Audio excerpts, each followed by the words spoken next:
श्रियकान्ताय कल्याणनिधये निधयेतिनाम् श्रीवेङ्कटनिवासाय श्रीनिवासाय मङ्गलम्।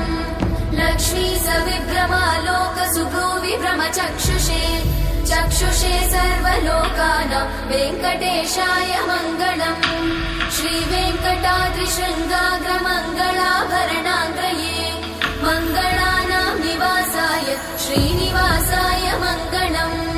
सर्वावयव सौन्दर्य सम्पदा सर्वचेतसां सदा सम्मोहनायास्तु वेङ्कटेशाय मङ्गलम्। नित्याय निरवध्याय सत्यानन्दचिदात्मने सर्वान्तरात्मने श्रीमद् वेङ्कटेशाय मङ्गलम्। स्वतः सर्वविदे सर्वशक्तये सर्वशेषिने सुलभाय सुशीलाय वेङ्कटेशाय मङ्गलम्।